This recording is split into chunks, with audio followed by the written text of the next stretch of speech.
کمزور ہے کہ اگر خامد وقت پہ آ جاتا ہاسپٹل میں لے جاتا تو ملک الموت سے کسی نہ کسی طریقے سے اس نے چھڑا ہی لینا تھا۔ قرآن یہ کہتا ہے بھائیو جو اجل لکھی گئی ہے کچھ بھی ہو جائے آگے پیچھے نہیں ہو سکتی۔ اذا جاء اجلهم لا يستأخرون ساعة ولا يستقدمون۔ اجل جب آ جائے 10 ڈاکٹر سامنے کھڑے ہوتے ہیں، کیا بچا لیتے ہیں کسی آدمی کو؟ کوئی ڈاکٹر نہیں ہے یونس علیہ السلام کے پاس، اللہ نے کدو کی بیل سے اس کا علاج کروا دیا ہے، کہ مان سکتا وارث بن سکتے ہیں۔ اللہ جل شانہ نے سرتاج رسول محمد رسول اللہ صلی اللہ علیہ وآلہ وسلم کی زبان مقدس سے ایسے پیغام مخلوق تک پہنچائے ہیں جن پیغامات پہ عمل کر کے انسان جہنم سے بچ سکتا ہے اور جنت کا وارث بن سکتا ہے۔ ایک مسلمان اپنے آپ کو جہنم سے دور کرنا چاہتا ہے تو 7 باتوں کو اختیار کر لیں۔ سب سے پہلی بات انس رضی اللہ تعالی عنہ سے مروی ہے، آپ صلی اللہ علیہ وسلم نے فرمایا من صلى لله 40 يوما في جماعة يدرك التكبيرة الأولى كتبت له براءتان، براءة من النار وبراءة من النفاق۔ 40 دن تک باجماعت نماز پڑھنے والا شخص تکبیر اولا کے ساتھ اللہ کے ہاں اتنا مقام حاصل کر لیتا ہے وہ زندگی میں منافق نہیں ہوگا اور قیامت کے دن جہنم کے قریب نہیں جائے گا۔ اس لیے میرے معزز اور محترم بھائیوں، سب سے پہلی جو مسلمان کی ذمہ داری ہے وہ اپنے رب کی پہچان کرے، جب پیدا ہی عبادت کے لیے ہوئے ہیں فرائض کی پابندی کرے۔ اللہ کا تقرب فرائض سے ملتا ہے، اور یہ اللہ سبحانہ و تعالیٰ کی بڑی رحمت ہے جس نے یہ طریقے بیان کیے کہ کیسے انسان جہنم سے آزاد ہو سکتا ہے۔ آپ صلی اللہ علیہ وسلم نے دوسرا طریقہ یہ بیان کیا ہے جس سے انسان جہنم سے آزاد ہو سکتا ہے۔ عائشہ رضی اللہ تعالی عنہا سے مروی ہے، آپ صلی اللہ علیہ وسلم نے جب ان کو مبعوث کیا گیا تو امت کے ہاں کچھ عجیب سے تصورات تھے۔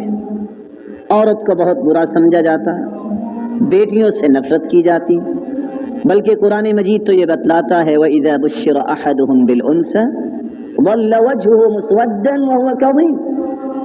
کسی کے گھر اگر بیٹی پیدا ہو جاتی تو اس کا چہرہ سیاہ ہو جاتا، لوگوں کی آر کی ڈر سے کہ لوگ تانا دیں گے تمہارے گھر میں بیٹی پیدا ہوئی ہے۔ ایک طرف تو امت اس کو مصیبت سمجھ رہی ہے اپنی بیٹیوں کو، اور جس کے گھر میں کو 2-4 بہنیں ہوں وہ بھی مصیبت سمجھتا ہے کہ کس طرح ان کی پرورش ہو اور کس طرح ان کو ان کے گھروں تک پہنچایا جائے۔ لیکن آپ صلی اللہ علیہ وسلم نے فرمایا لَيْسَ أَحَدٌ مِّنْ أُمَّتِي يَعُولُ 3 بَنَاتٍ أَوْ 3 أَخَوَاتٍ فَيُحْسِنُ إِلَيْهِنَّ إِلَّا كُنَّ لَهُ سِتْرًا مِّنَ النَّارِ۔ 3 بیٹیاں جس کے گھر میں ہوں یا 3 بہنوں کا بھائی ہے، 3 بچیوں کی پرورش اسلامی طریقے سے کرتا ہے، وہ نماز پڑھنے والی ہیں، اللہ کا خوف ان کے دل میں پیدا کیا ہے اور ان کے ساتھ احسان بھی کیا ہے۔ احسان کی شکل یہ ہے کہ اس کو اللہ کے قریب بھی کیا، اور جب اس کا وقت آیا ہے تو یہ چونکہ امانت تھی، امانتیں پہنچانی چاہیے جس کی ہیں، تو ایسے گھر میں ان کو بھجوایا جہاں ان کا دین باقی رہے، جہاں وہ اللہ کے قریب رہیں۔ تم تو دنیا والوں ان کو مصیبت سمجھتے ہو کہ 3 بیٹیاں ہیں کیسے ان کی شادی ہوگی، 3 بہنیں ہیں کیا کریں گے، یہ ساری باتیں ہماری اپنی ہی بنائی ہوئی ہیں۔ اللہ کے رسول صلی اللہ علیہ وسلم فرماتے ہیں 3 بچیوں کی صحیح پرورش کرنے والا شخص، ان کے ساتھ احسان کرنے والا، یا 3 بہنوں کی پرورش کرنے والا والد اگر دنیا سے چلا گیا ہے بھائی کی ذمہ داری ہے. قیامت کا دن ہوگا جن چیزوں کو تم مصیبت سمجھتے ہو، یہ 3 بیٹیاں اور 3 بہنیں جہنم کے سامنے دیوار بن جائیں گی، تمہیں جہنم نہیں جانے دیں گی. اس لیے میرے بھائیو، اللہ کے رسول صلی اللہ علیہ وسلم نے فرمایا تھا لا تکرہوا البنات، بچیوں کو، بیٹیوں کو برا نہ سمجھو، ان سے کراہت نہ محسوس کیا کرو. فإنہن الغالیات المونسات، یہ بڑی مہنگی ہوتی ہیں. اور سچی بات یہ ہے کہ والدین کی خدمت کرنے میں انہی کا ہی کردار ہوتا ہے. بیٹے جب کڑیل جوان ہوتے ہیں تو والدین کی حقیقت کو بھول جاتے ہیں، پھر بھی اگر بڑھاپے میں کام آتی ہیں تو بیٹیاں ہی کام آتی ہیں. یہ عموماً ہے. اور تعجب کریں گے آپ یہ بات سن کے، لوگ تو مصیبت سمجھتے ہیں بچیوں کو. سلف صالحین میں سے ایک کہنے والے نے کہا تھا البنون نعمہ والبنات حسنات، بیٹے اللہ کی نعمت ہوتے ہیں اور بیٹیاں احسان ہوتا ہے، نیکیاں ہوتی ہیں. فإن اللہ یحاسب علی النعم ویجازی علی الحسنات، اللہ نے قیامت کو نعمتوں کا حساب لینا ہے، نیکیوں پہ تو اچھا بدلہ ہی ملے گا تمہیں. اللہ مسلمانوں کے تصورات کو درست فرمائے. تیسرا طریقہ جس سے انسان جہنم سے بچ سکتا ہے، اسماء رضی اللہ تعالی عنہا سے مروی ہے، اللہ کے رسول صلی اللہ علیہ وسلم نے فرمایا من ذب عن عرض اخیہ بالمغیبہ كان حقا على الله أن يعتقه من النار. مسلمان بیٹھے ہیں، بڑے افسوس کی بات ہے. اللہ کے رسول صلی اللہ علیہ وسلم کی حدیث ہے، صحابی کہتے كان يحب الحلوى والماء الحلو، میٹھا پانی بھی آپ پسند کرتے تھے اور میٹھی چیز بھی پسند کرتے تھے. ہاں، عربوں نے ایک رواج بنایا ہے، وہ کہتے ہیں الحلا تدفع البلا، کھانے کے بعد میٹھی چیز کھانے سے بلائیں ٹلتی ہیں، کوئی حدیث نہیں ہے. اور کچھ لوگ ویسے بھی کہہ دیتے ہیں، بنی ہوئی بات ہے کہ کھانے کے بعد میٹھا کھانا یہ سنت ہے. اللہ کی اس طرح کی کوئی دلیل نہیں ہے. مسلمان کو چاہیے کہ اپنی زبان کو وہاں استعمال کرے جہاں قیامت کے دن اس کے درجات بلند ہوں. آپ صلی اللہ علیہ وسلم فرما رہے ہیں کسی کے سامنے اگر غیبت کی جا رہی ہے کسی مسلمان کی، برا بلا کہا جا رہا ہے، وہ صرف اتنا کہہ دے بھائی بس میں یہ غیبت نہیں سننا چاہتا. روک دینا غیبت کو اللہ کو اتنا پسند ہے. کان حقا علی اللہ ان یعتقہ من النار، اللہ نے یہ حق لکھ دیا ہے کہ اس بندے کو میں جہنم سے آزاد فرماؤں گا. لیکن میرے بھائیو، اللہ تعالی ہم سب کو معاف فرمائے. آج کہیں کھانا ہو، شادی ہو، فنکشن ہو، وہاں جب تک مٹھائی کے طور پر غیبت کا دور نہیں چلتا کو آدھ گھنٹہ اس وقت تک میٹنگ مکمل نہیں ہوتی. جبکہ مسلمانوں کو اس بات کا احساس نہیں ہے کہ اس سے اللہ سبحانہ و تعالیٰ کے اس کا مقام گرتا کتنا ہے. ہمیں تو وہ کام کرنے جس سے ہمارا مقام اللہ کے ہاں بلند ہو. اللہ ہمیں اس بات کی توفیق عطا فرمائے. رحم اللہ امرأ رد الغیبۃ عن نفسہ، اللہ رحمت فرمائے جو اپنے آپ سے غیبت کو دور کرتا ہے. اعلان جنگ کرو، نہ غیبت کریں گے نہ غیبت سنیں گے. نتیجہ کیا نکلے گا؟ قیامت کے دن مسکراتے جنت میں داخل ہو جاؤ گے. اور یہی مطلوب شریعت ہے، یہی انسانی زندگی کا ایک مقصد ہے کہ اس کی زندگی کے اندر ایسے پہلوؤں کو اجاگر کیا جائے جس کی بدولت کل قیامت کو اللہ کا تقرب نصیب ہو جائے.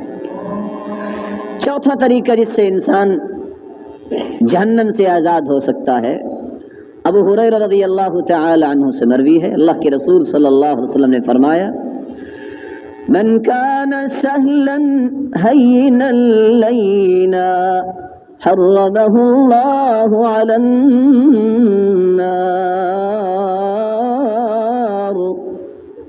جس بندے کا اخلاق اچھا ہو جائے، زبان میں مٹھاس اور نرمی آ جائے اور اس کے معاملات میں ملائمت آ جائے، اللہ کے رسول صلی اللہ علیہ وسلم فرماتے اللہ نے اس کو آگ پہ ویسے ہی حرام قرار دے دیا ہے، آگ نہیں اس کو چھوئے گی. اور یاد رکھنا میرے بھائیوں، امت جو بہت بڑا انعام اس کو ملا تھا، جو بہت بڑی صفت تھی امت اسلامیہ کی، اور خصوصاً ان لوگوں کی صفت جن کے پاس عقیدہ بھی درست ہے، جن کے اعمال بھی سنت کے مطابق ہیں، اس وقت اگر دیوالیہ نظر آتے ہیں تو اخلاقی طور پہ دیوالیہ نظر آتے ہیں. جبکہ آپ صلی اللہ علیہ وسلم نے فرمایا تھا ساری زندگی تہجد پڑھنے والا، روزے رکھنے والا، سخت گرمیوں میں جو درجات اور بلندیاں قیامت کو اس کو نصیب ہوں گی۔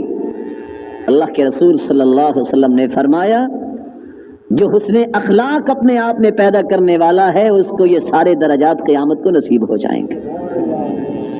اور اخلاق کی سب سے بڑی علامت یہ ہے کہ آپ ملاقات کے وقت کم از کم خندہ پیشانی دکھائیں۔ اور عمر رضی اللہ تعالیٰ عنہ کی بات سینے پہ لکھنے والی ہے، وہ کہا کرتے تھے اپنے گورنروں کو، سنو تم نے گورنری کرنی ہے، لوگوں کو تم مال سے نہیں خرید سکتے، اگر اپنا سچا پیغام سینے کو ان تک پہنچانا چاہتے ہو تو خندہ پیشانی اور اخلاق کو استعمال کیجئے، مال کو استعمال نہ کیجئے۔ اور اس لیے ماوردی بیچارے کہتے کہتے دنیا سے چلے گئے ہیں کہ یہ اللہ سبحانہ و تعالیٰ کا احسان ہے کہ آپ صلی اللہ علیہ وآلہ وسلم جب کسی سے ملاقات کرتے تو مسافہ کرتے، مسافہ کر کے ہاتھ اس وقت تک چھوڑتے نہیں تھے جب دوسرا ہاتھ چھڑا نہیں لیتا تھا۔ لیکن آج تو پتہ نہیں علم کا معنی کیا بن گیا ہے، مسافہ کرتے بھی ہاتھ بند کر کے کرتے ہیں، یہ 4 انگلیاں کر کے۔ اگر اس حدیث کا پتہ چل جائے کسی کو کہ اس کی عظمت کتنی ہے، سلسلہ صحیحہ کی روایت ہے جب 2 مسلمان مصافحہ کرتے ہیں، جدا ہوتے ہیں، جس طرح درخت سے پتے گر جاتے ہیں اسی طرح دونوں مسلمان بھائیوں کے گناہ جھڑ جاتے ہیں۔ چھوٹا سا عمل بہت بڑا انعام، اللہ ہمیں اس بات کی توفیق عطا فرمائے۔ اس لیے ماوردی کہتے تھے اذا حسن اخلاق الانسان كثر مصافه وقل معاده وتسهلت عليه الامور الصعاب ولانت له القلوب الغضاب۔ اخلاق اچھے ہونے کی 4 علامتیں ہیں، وہ ہر وقت اپنے اندر چیک کرنی چاہیے۔ دشمنی انسان کی کم ہو جاتی ہے اور مسافہ کرنے والے زیادہ ہو جاتے ہیں۔ مشکل سے مشکل کام بھی اللہ تعالیٰ اس کے ہاتھوں پہ آسان فرما دیتے ہیں، اور حسد اور بغض سے ڈٹے ہوئے دل جو ہیں وہ اس کے لیے ملائم ہو جاتے ہیں۔ اللہ ہمارے اندر یہ صفت پیدا فرمائے۔ لینا، اکھڑ مزاجی، ترشی اور کسی قسم کی بد اخلاقی انسان کو ہمیشہ مقاصد حاصل کرنے سے دور رکھتی ہے، اور مسلمان کا سب سے بڑا مقصد یہ ہے کہ اللہ کا تقرب حاصل ہو۔ ان الرفق لا يكون في شيء الا زانه ولا ينزع من شيء الا شانه۔ جس کام میں نرمی آ جائے وہ کام چھوٹا بھی ہو خوبصورت بن جاتا ہے، اور جس کام میں سختی آ جائے وہ خوبصورت بھی بدنما بن جاتا ہے۔ اس لیے میرے بھائیو سہلن حینن لینا، آپ صلی اللہ علیہ وسلم کی عادت مبارکہ تھی کہ جب آپ ملاقات کرتے تو ملاقات کرنے والا یہ سمجھتا کہ پوری کائنات میں سب سے زیادہ میرے ساتھ ہی محبت کرتے ہیں۔ عبداللہ ابن عمر رضی اللہ تعالیٰ عنہ کو بھی یہ شک ہوا کہ آج میں پوچھ ہی لوں، سوال کرتے ہیں یا رسول اللہ صلی اللہ علیہ وسلم من احب الناس الیک، آپ کو سب سے زیادہ محبت کس سے ہے؟ قال عائشہ، عائشہ رضی اللہ تعالیٰ عنہ۔ قال لا من الرجال، میں مردوں کے بارے میں پوچھ رہا ہوں سب سے زیادہ کس سے محبت؟ قال ابو بکر۔ قلت ثم من، پھر کس سے؟ قال عمر۔ قلت ثم من، میں نے کہا پھر کس سے؟ قال عثمان۔ قلت ثم من، قال علی۔ آپ صلی اللہ علیہ وسلم نام لے رہے ہیں، یہ کس انتظار میں پوچھ رہے ہیں کہ میرا نام کب آتا ہے؟ ان کے ذہن میں کیا تھا کہ اتنا پیار اللہ کے رسول کرتے ہیں کہ شاید کائنات میں سب سے زیادہ مجھ سے محبت۔ 10 صحابہ کے نام لیے، 10ویں نمبر پہ جا کے عبداللہ ابن عمر کا نام آیا تو مسکرا کے کہتے ہیں اللہ کے رسول میں تو سمجھتا تھا کہ پہلا نمبر میرا ہوگا، آپ نے 10ویں نمبر پہ لائے اور پھر بھی اتنی محبت دیتے ہیں۔ یہ اخلاق ہے۔ جو گردنیں تلواروں سے نہیں کٹی تھی ان گردنوں کو جھکایا تو محمد مصطفیٰ کے اخلاق نے جھکایا۔ سمامہ رضی اللہ تعالیٰ عنہ چودھری تو تھا ہی تھا، جب آپ صلی اللہ علیہ وسلم نے آگے پوچھا ما عندک یا سمامہ، سمامہ کیسے ہو؟ جواب کیا دیا تھا چودھری صاحب نے؟ ان تقتل تقتل ذا دم وان تنعم تنعم على شاکر، احسان کرو گے احسان لے لو گے، اگر ایسا ویسا کیا نا تو میرے بھی رشتہ دار ہیں۔ آپ صلی اللہ علیہ وسلم نے مسکرا دیا اور کہا اس کو دودھ پلا دو۔ دوسرے دن وہی قصہ، تیسرے دن بھی وہی قصہ۔ جب دیکھا کہ 3 دن صحابہ کی صحبت اس کو نصیب ہوئی ہے اور آپ صلی اللہ علیہ وسلم ہر وقت ہر بندے کو درس نہیں دیا کرتے تھے، ایسی جماعت تیار تھی کہ جن کے ساتھ بیٹھنے سے انسانی زندگی کے رویے بدل جاتے تھے۔ تیسرے دن بھی یہی جواب ملا، فرمایا اطلقو، اس کو چھوڑ دو، یہ چھوٹ تو گیا ہے، تھا یہ مجرم اسلام سے پہلے، جب باہر گیا غسل کر کے واپس آ گیا. پوچھا سمامہ آپ کیسے آئے ہو؟ کہا پاؤں آگے کو رکھتا ہوں، وہ جاتے پیچھے کو ہے، کروں کیا؟ اب موت آئے گی تو آپ کے قدموں پہ موت آئے گی. اشہد ان لا الہ الا اللہ وان محمد رسول اللہ، کلمہ پڑھ اور مسلمان ہو گیا. اور ساتھ کہتا کیا ہے؟ اللہ کے رسول اب یاد رکھنا میں جا رہا ہوں، ایک گندم کا دانہ بھی ابو جہل کے پاس نہیں پہنچے گا یمن سے. مکے میں قحط سالی ہوئی. آگے کہتے ہیں جی وہ آپ کا مرید جو ہے اس نے تو ہمیں داخل ہی نہیں ہونے دیا. کہتے جاؤ بھاگ جاؤ، مشرکوں سے میرا تعلق ہی نہیں. پھر بھی اللہ کے رسول صلی اللہ علیہ وسلم نے فرمایا سمامہ یاد کرو تمہاری بھی کیفیت اسلام سے پہلے کیا تھی. ان کے ساتھ پھر بھی نرمی برتو، شاید کہ اسلام کی اس روشنی کو قبول کر لیں. من کان سہلا ہینا لینا حرم اللہ علی النار، اللہ نے اس پہ جہنم کو حرام قرار دے دیا. پانچویں بات جس سے انسان جہنم سے آزاد ہو سکتا ہے، چھوٹی چھوٹی مصیبتوں کو انسان پہاڑ بنا لیتا ہے. کسی کا بیٹا دنیا سے جا رہا ہے، کسی کا بھائی جا رہا ہے. مسلمان کی یہی تو صفت ہے کہ اس کا ہر کام یہ اللہ کو پسند ہے. اس لیے واصلہ ابن اسقع رضی اللہ تعالی عنہ سے مروی ہے، نبی کریم صلی اللہ علیہ وسلم نے فرمایا من دفن ثلاثة من الولد كان حرمه الله على النار.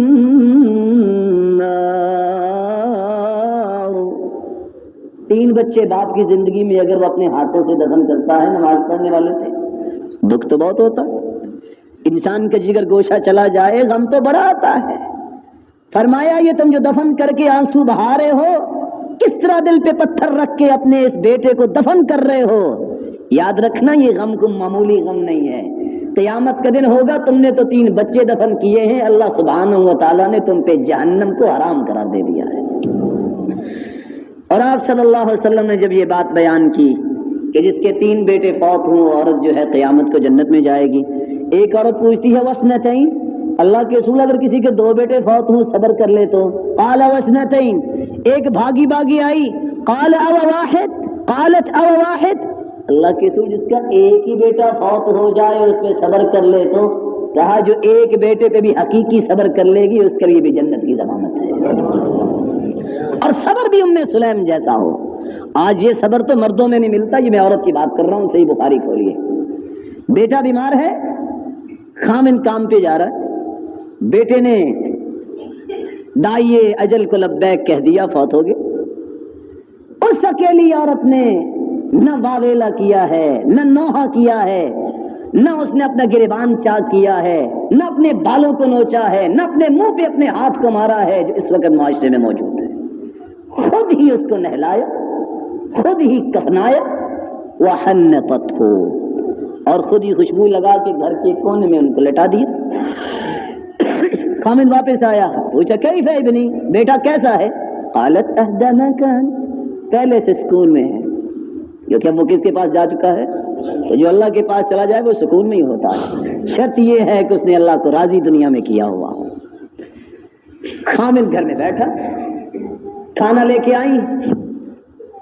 کھانے لینے کے بعد ثم تجملت له كما تجملت له من قبل، اپنے آپ کو بنا کے پھر ان کے پاس آ گئی.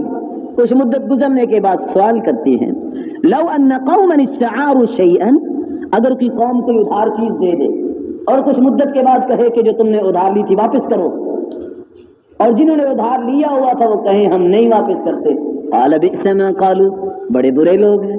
بھئی جس نے ایک نیکی کی ہے، قرض دیا ہے، ادھار دیا ہے، نیکی کا بدلہ تو نیکی دینا چاہیے. تو اس عورت نے پھر جواب دیا تھا حب ابنک احتسب ابنک کما فی روایت اخری، بیٹا بھی اللہ نے ادھار دیا تھا واپس لے لیا ہے. صبر دیکھیے. آج کل کی عورت خامن 2 منٹ لیٹ ہو جائے مارا ہی تم نے ہے. یعنی اس کا مطلب یہ ہے اس بیچاری کا عقیدہ چونکہ کمزور ہے کہ اگر خامد وقت پہ آ جاتا، ہاسپٹل میں لے جاتا تو ملک الموت سے کسی نہ کسی طریقے سے اس نے چھڑا ہی لینا تھا. قرآن یہ کہتا ہے بھائیو جو اجل لکھی گئی ہے کچھ بھی ہو جائے آگے پیچھے نہیں ہو سکتی. اذا جاء اجلهم لا يستأخرون ساعة ولا يستقدمون.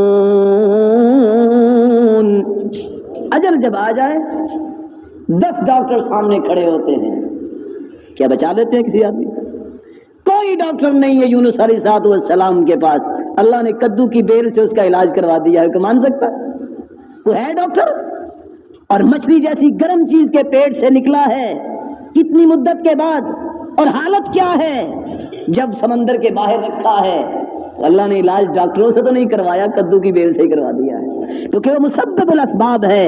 وہ جس سے چاہے وہ کسی سبب کا محتاج نہیں ہے، جیسے چاہے وہ کر سکتا ہے. یفعل ما یرید. یہ جب تک انسان کے دل میں بات نہیں آتی اس کا عقیدہ درست نہیں ہوتا. مانو آج بھی، نہیں مانو گے تو ماننا ہی پڑے گا. وہ بادشاہ ہے، جس کو چاہے کچھ دے دے، دے دینا بھی اس کا فضل ہے اور نہ دینا اس کا عدل ہے، انصاف ہے، کوئی پوچھ نہیں سکتا. اللہ ہمارے عقیدے کو درست فرمائے. چھٹی بات جس سے انسان جہنم سے بچ سکتا ہے، عمارہ بن رویبہ رضی اللہ تعالی عنہ روایت کرتے ہیں، اللہ کے رسول صلی اللہ علیہ وسلم نے فرمایا: لن يلج النار احد صلى قبل طلوع الشمس وقبل غروبها. صبح کی نماز اور عصر کی نماز یہ بڑی مبارک نمازیں ہیں. یہاں سے یہ ایک امتیاز سمجھ میں آتا ہے منافق کون ہے، مسلمان کون ہے. بڑے لوگ جو ہیں وہ مساجد میں دیکھیے 6 صفیں بھری ہوتی ہیں مغرب کی نماز کے وقت بھی، زور کی نماز پہ، لیکن صبح کی نماز میں 1 سطر ہوگی. شیطان کا غلبہ ہے اور شیطان تھپکیاں دیتا ہے، سو جاؤ، علیک لیل طویل، بڑی لمبی رات ہے. اور جو نہیں اٹھتا، صحیح بخاری کی روایت کو بندہ پڑھ کے دیکھے، بیل فی اذنی، شیطان اس کے کانوں میں پیشاب کر دیتا ہے. اصبح خبیث النفس، فربا بھی ہوتا ہے موٹا تازہ لیکن گرتا ہی نظر آتا ہے، سارا دن کوئی کام نہیں کر سکتا. لیکن جو صبح اٹھتا ہے، وضو کیا، ذکر کیا، نماز پڑھی، لاغر نظر آتا ہے لیکن ایک نہیں 10 آدمی جتنا کام کرتا نظر آتا ہے. یہ جسم کی برکتیں تو ہیں ہی اللہ کے پاس. یہ جسم جو ہے اس میں لیزر شعاعیں آتی اس وقت ہیں جتنا انسان اللہ کے قریب جاتا ہے، جتنا اللہ کا تقرب حاصل کرتا ہے. اور صبح کی اور عصر کی نماز سے فرشتوں کی ڈیوٹیاں چینج ہوتی ہیں. کتنا وہ سعادت مند ہے.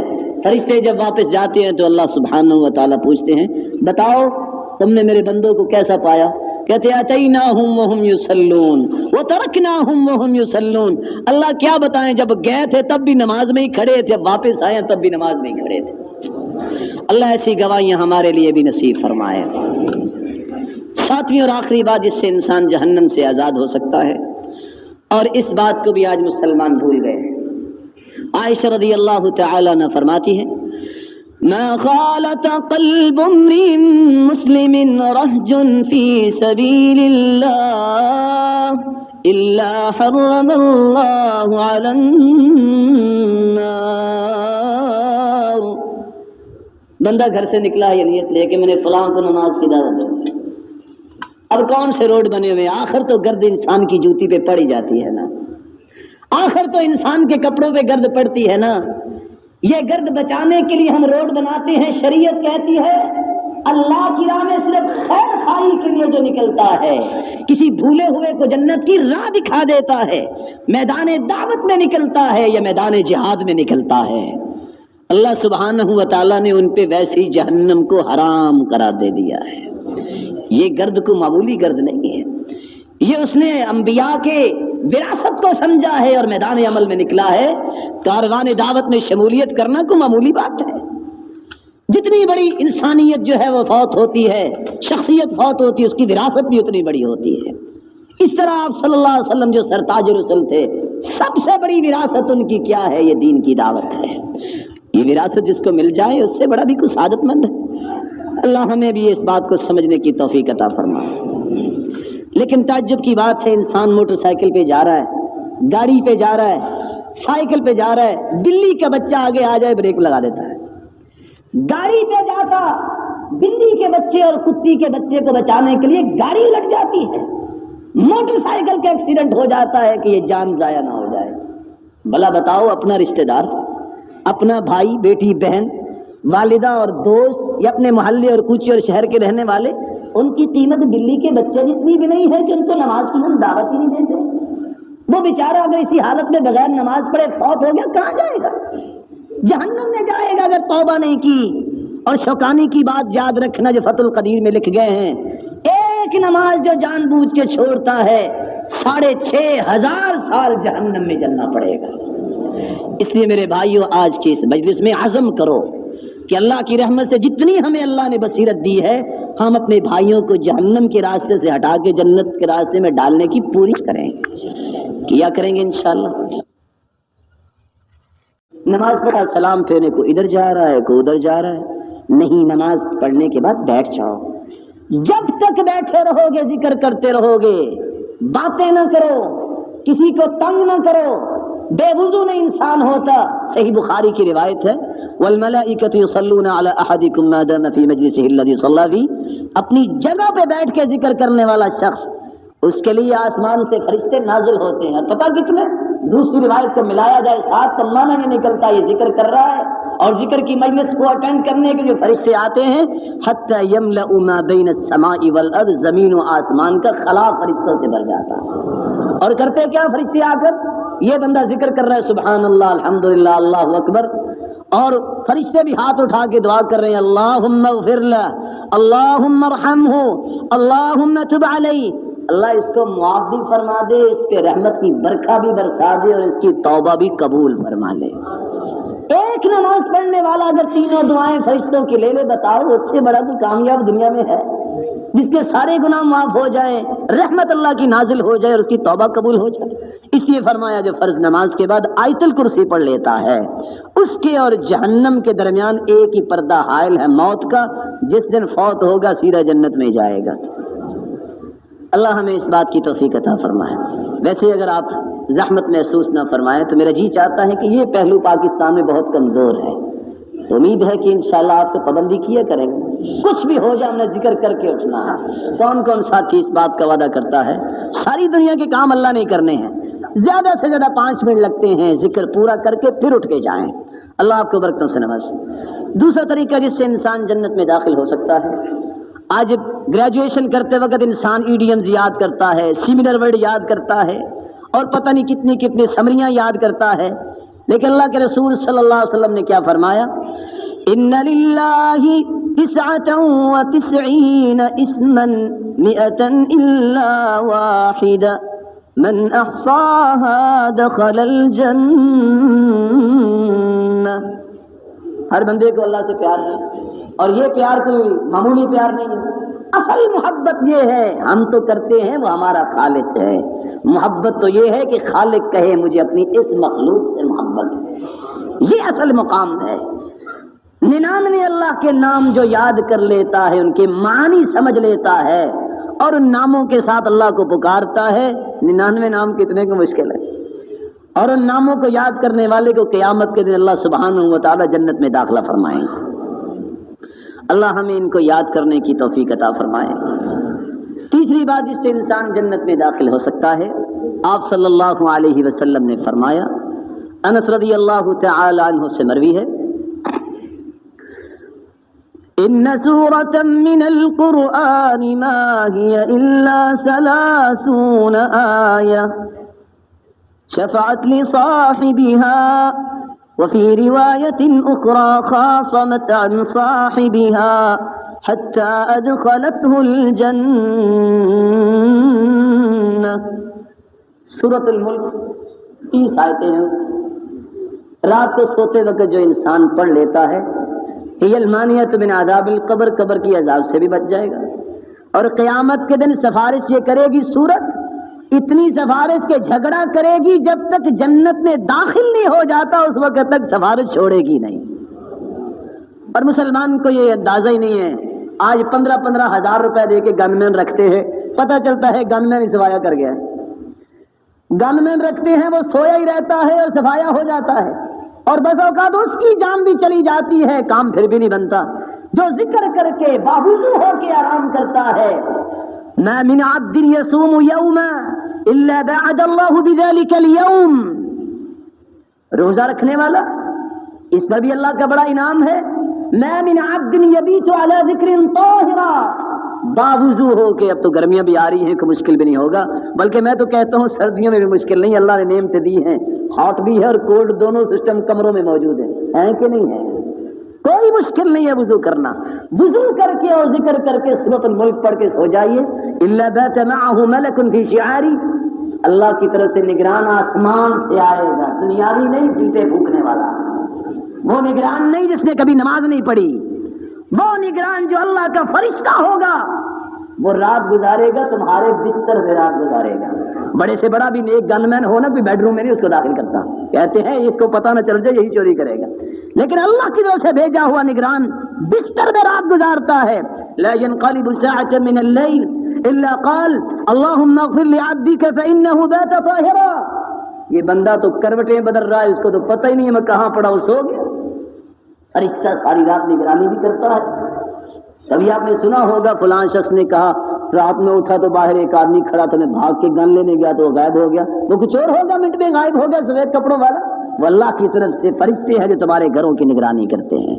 اب دودھ چور کے بارے میں امام ذہبی نقل کرتے ہیں، مشہور زمانہ چور ڈکیت، کہتا پڑوسی کے گھر جو ہے میں نے چوری کرنی ہے، 7 دن اپنے چھت پہ بیٹھا رہا، لیکن نظر کیا آتا ہے اس کو؟ قرآن مجید کا درس ہو رہا ہے. 8ویں دن اس کو مل کے کہتا ہے پڑوسی کو اتقیم درس القرآن فی کل لیلہ، وہ ہر روز ہی درس کرواتے ہو قرآن مجید کا؟ اس نے کہا میں تو نہیں درس کرواتا. کہتا اچھا، سمجھ گیا یہ درس نہیں تھا، یہ اللہ کی حفاظت ہے. توبہ کر گیا چور اس بات کو دیکھ کے، میں اپنی پوری پارٹی لے کے بیٹھا رہا ہوں، یہاں درس نظر آتا ہے. یہ اللہ کی حفاظتیں ہیں. اور روایت کے لفظ میں یہ بیان کر رہا تھا، اللہ کے رسول نے فرمایا بندہ سویا ہوا ہے اور ساری رات کی ہر گھڑی میں فرشتہ دعا کر رہا ہے، اے خالق و مالک اللہم اغفر لعبدک فانہ بات طاہرا. اللہ یہ باوضو ہو کے سویا ہے، نگرانی تو آپ نے کروا دی ہے، اس کو معاف بھی فرما دے.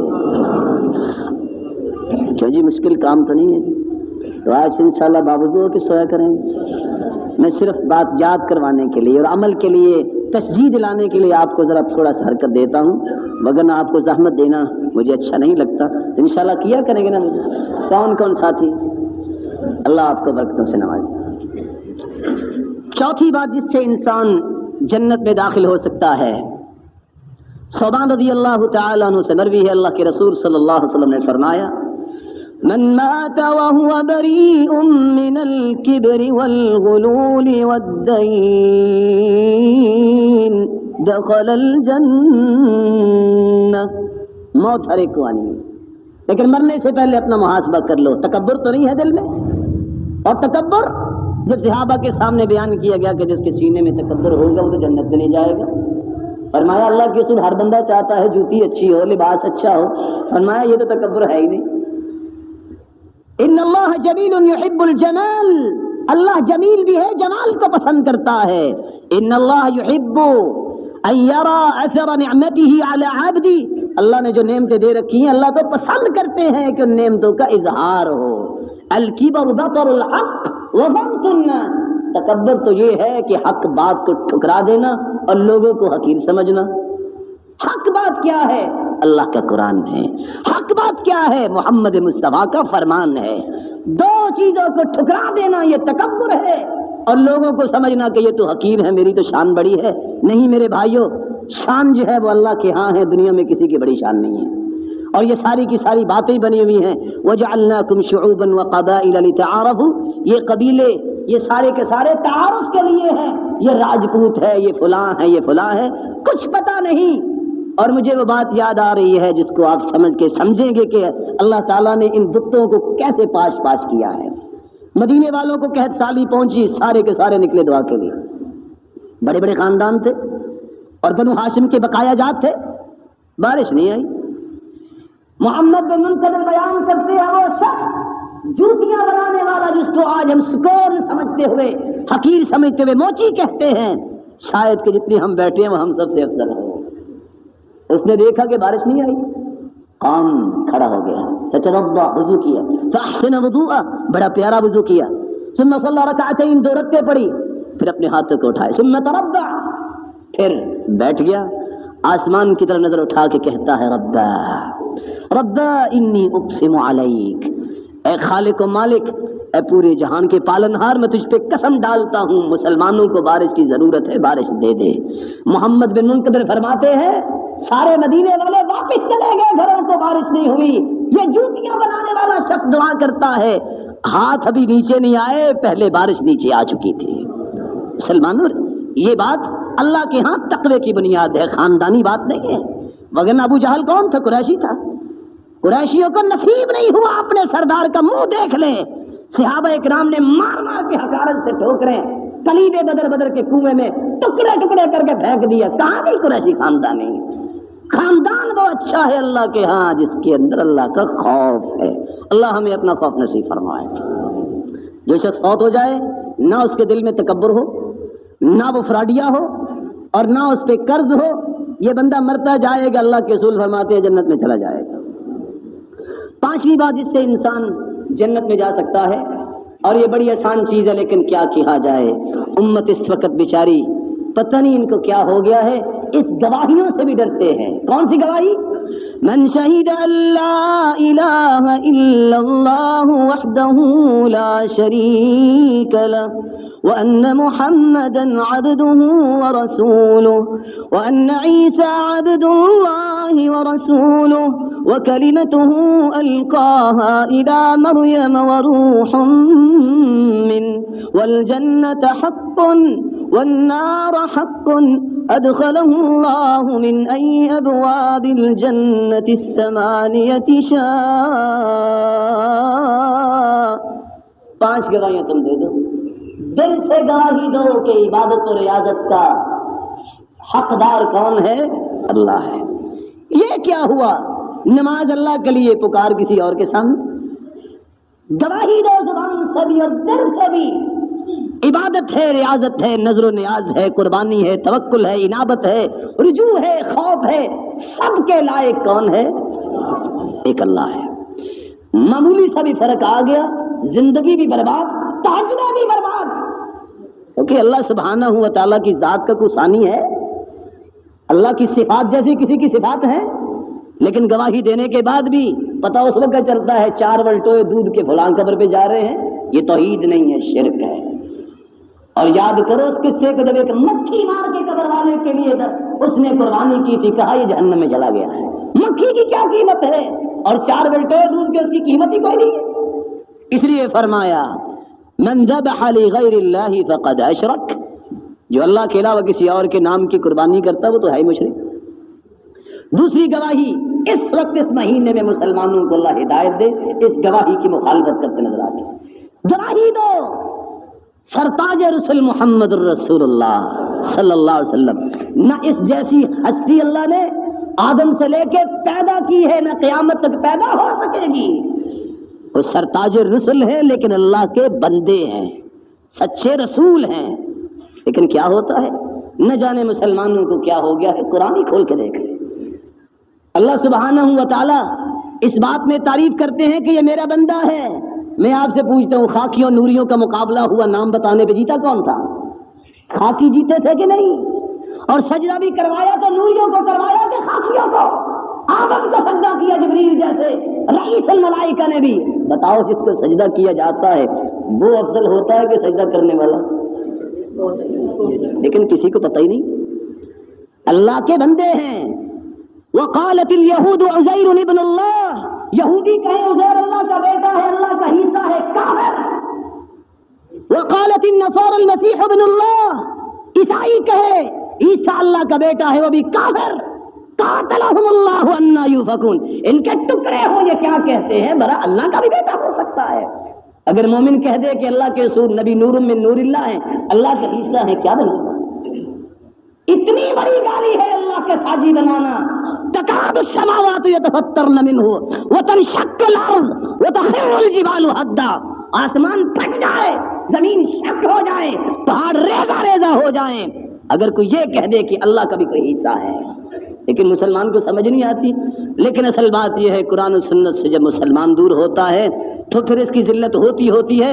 پھر یہ کرسمس ڈے کا کیک کاٹتا بھی نظر آتا ہے، اور اس کو اس وقت غیرت نہیں آتی، نہ اسکول میں، نہ کالجز میں، نہ یونیورسٹیوں میں، نہ بڑے فنکشنوں میں، کہ میں کیک کس بات کا کاٹ رہا ہوں. اس بات کا کاٹ رہا ہوں کہ عیسیٰ کو اللہ کا بیٹا کہتے ہیں، اور ان کی کتابیں گاڈسپل پڑھو.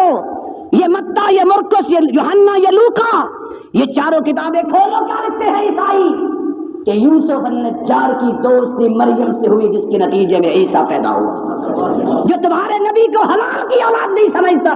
مسلمانوں کی غیرت جب بکتی ہے ان کے ساتھ جا کے کیک کاٹتا نظر آتا ہے، اور پھر نتیجہ نکلا عیسائی پھر عید میلاد النبی کا کیک کاٹتا نظر آتا ہے.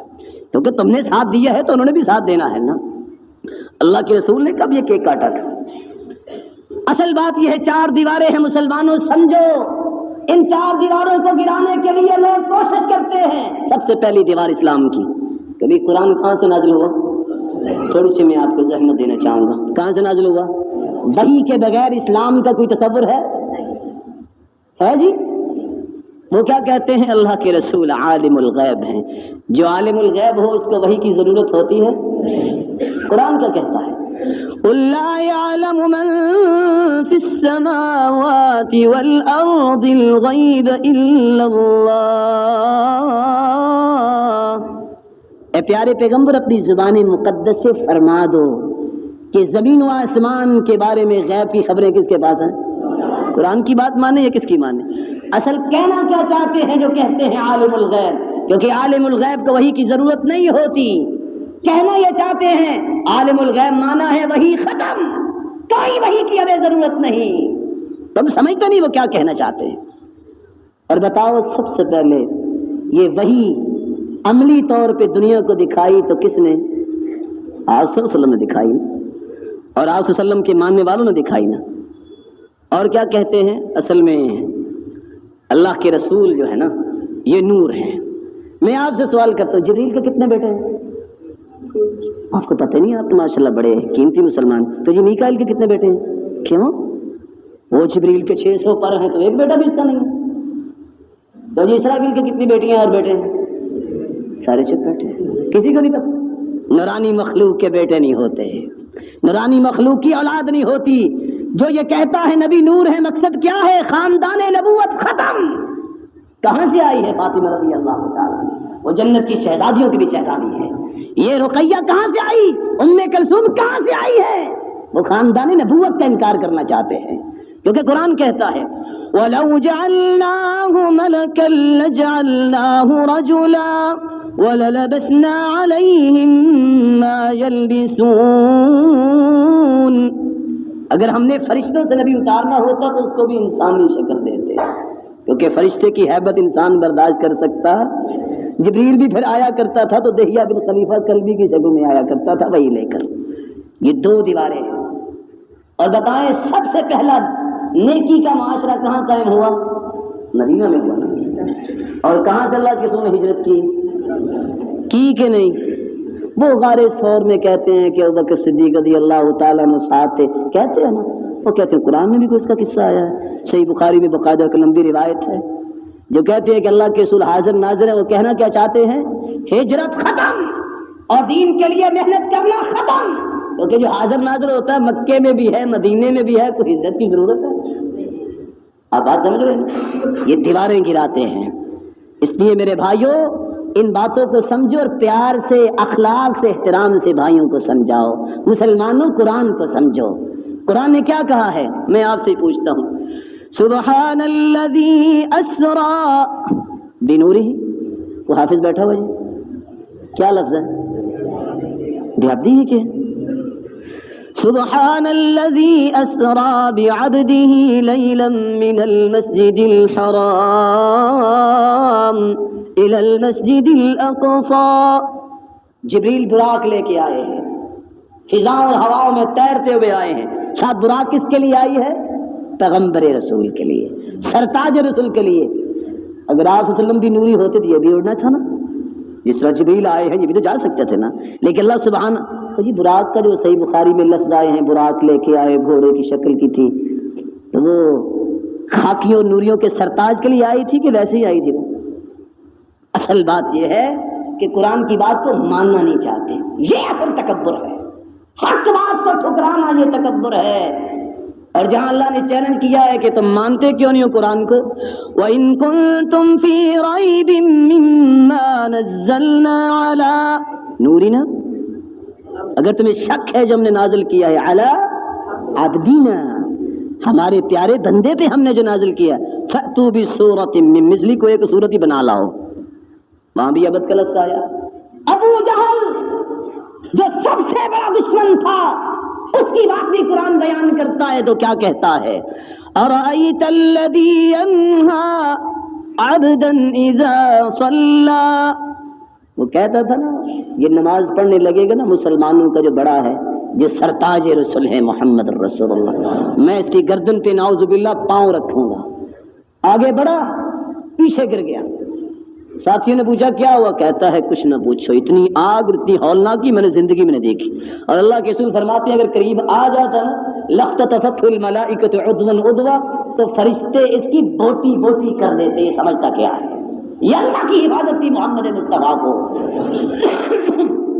لیکن افسوس یہ ہے کہ ان لوگوں کا بھی عقیدہ تھا جو مانتے نہیں تھے کہ اللہ کے رسول بندے ہیں، اس لیے تو تعجب کرتے تھے تو بندہ ہونے کے باوجود تم کیسے معراج پہ چلے گئے؟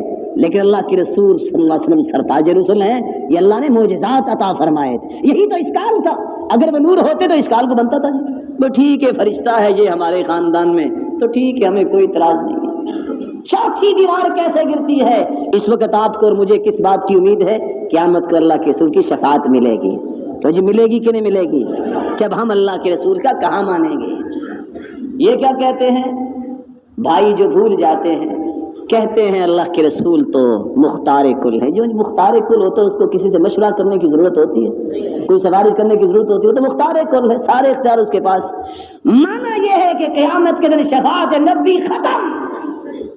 گواہ دیکھو کس طرح گرائی جاتی ہے مسلمانوں۔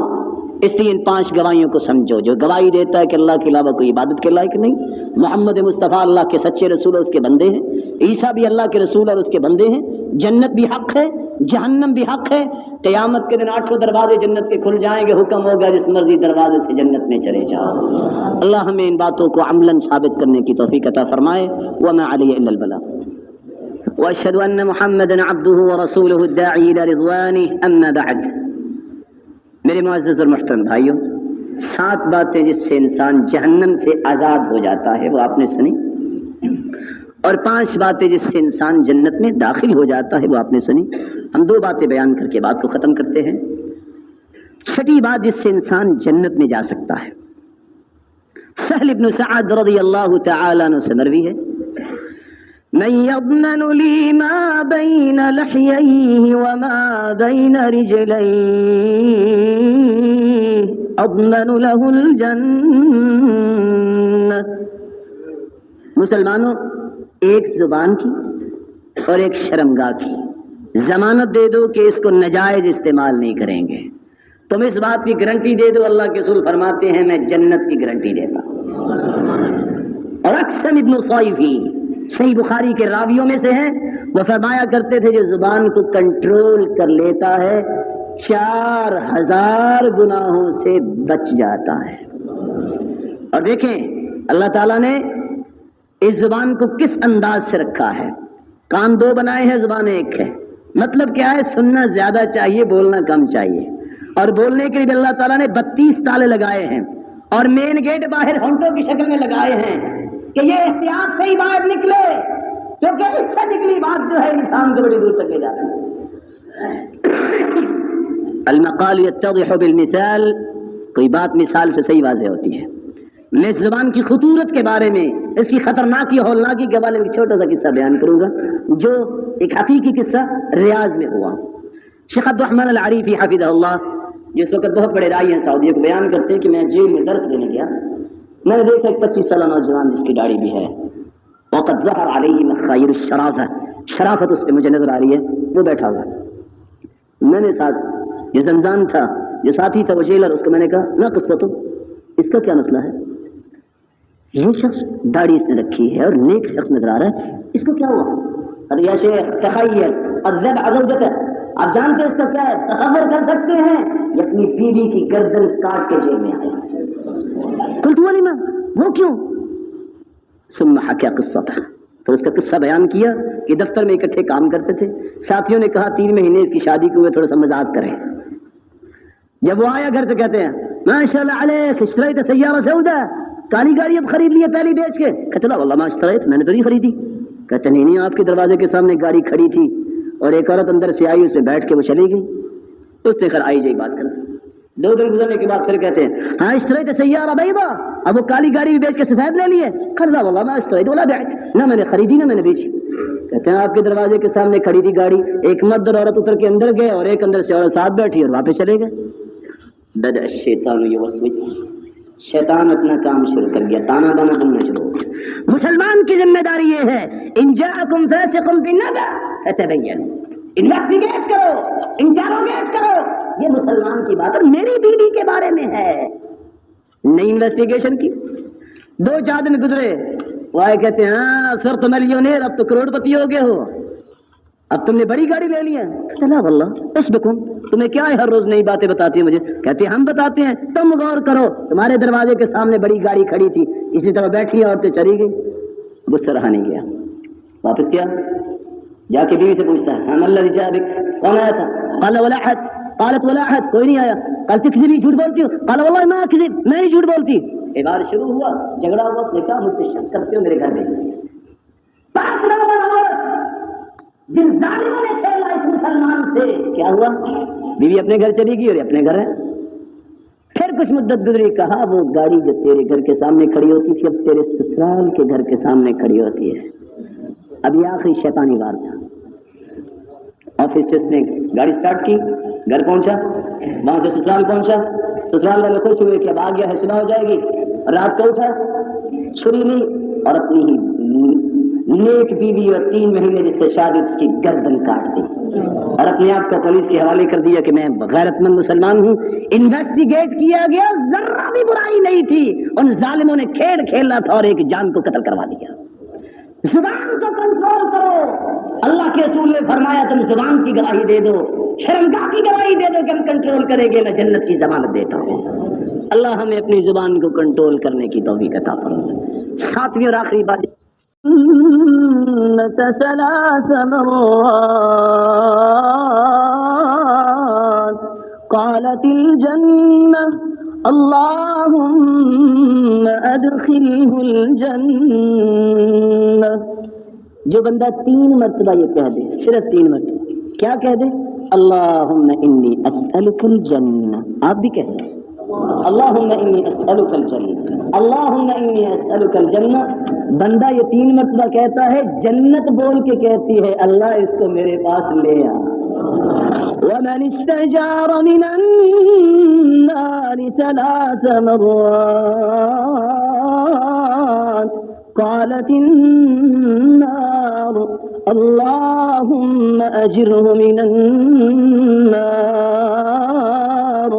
جو 3 مرتبہ یہ کہہ دے اللہم اجرنی من النار، دہرا لیجیے آپ، اللہم اجرنی من النار، اللہم اجرنی من النار، جہنم بول کے کہتی ہے اے خالق و مالک میرے پاس اس بندے کو نہ لانا۔